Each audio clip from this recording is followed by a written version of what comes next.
Vous avez probablement tous déjà vu ce genre de vidéo passer dans votre actualité dans les dernières années. Le concours de Ice Bucket Challenge a en effet été créé pour ramasser des fonds pour la lutte contre la sclérose latérale amyotrophique.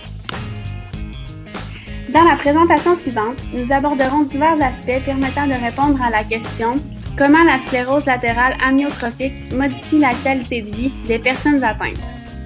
Débutons par l'étymologie. Si l'on décortique le terme sclérose latérale amyotrophique, sclérose signifie durcissement ou cicatrisation, latéral signifie côté, a signifie absence de, myo signifie muscle et trophique signifie alimentation nerveuse. La SLA, c'est la dégénérescence sélective des neurones moteurs situés dans le cortex, le tronc cérébral et la moelle épinière. Le décès des personnes atteintes survient quand la maladie s'attaque aux neurones innervant le diaphragme et les muscles respiratoires. C'est le médecin français Jean-Martin Charcot qui a fait les premières découvertes en 1869 après avoir observé différents symptômes et lésions dans la moelle épinière. Un des cas les plus connus est celui de Lou Gehrig, une étoile du baseball aux États-Unis, qui est décédé de cette maladie 2 ans après avoir pris sa retraite en 1939. À l'échelle mondiale, on estime que 400 000 personnes sont atteintes de la maladie et que 100 000 en meurent chaque année. Au Canada, il y a environ 3 000 personnes âgées de plus de 18 ans qui sont atteintes de la SLA et moins d'un patient sur 10 a des antécédents familiaux de la maladie. Le déclenchement de cette maladie se fait habituellement entre l'âge de 40 ans et de 75 ans. Nous allons maintenant nous concentrer sur les causes de la sclérose latérale amyotrophique. Selon une recherche réalisée en 2015, un des facteurs majeurs dans l'évolution de la maladie causant la mort des motoneurones serait la toxicité du glutamate.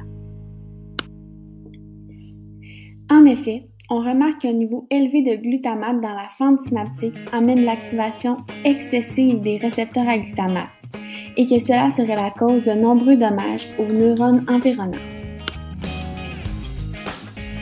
Un des facteurs responsables de cette augmentation de glutamate serait la diminution de la recapture dans la fente synaptique. En effet, cela serait causé par une perturbation des fonctions des principaux acides aminés transporteurs du glutamate. Un autre facteur causal possible serait un changement dans le mécanisme de libération du glutamate par la membrane présynaptique.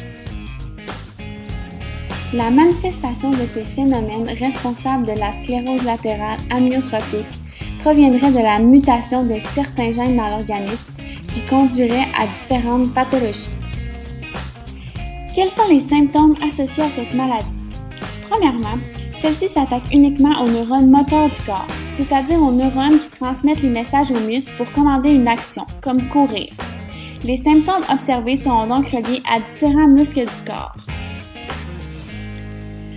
Majoritairement, ce seront les muscles des bras, des jambes, du visage, de la déglutition et parfois de la respiration.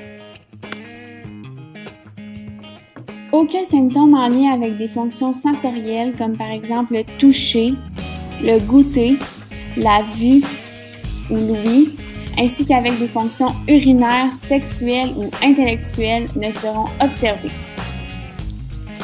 La personne atteinte sera donc toujours pleinement consciente de ce qui se passe et les manifestations de la maladie seront uniquement physiques. Il existe 2 formes de SLA, dépendamment si les motoneurones supérieurs ou inférieurs sont attaqués.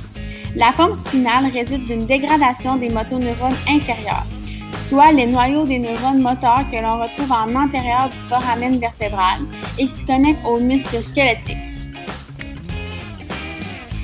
La personne ressentira des faiblesses dans un membre, des petites contractions musculaires involontaires, des crampes et des sensations de raideur dans les articulations et les membres.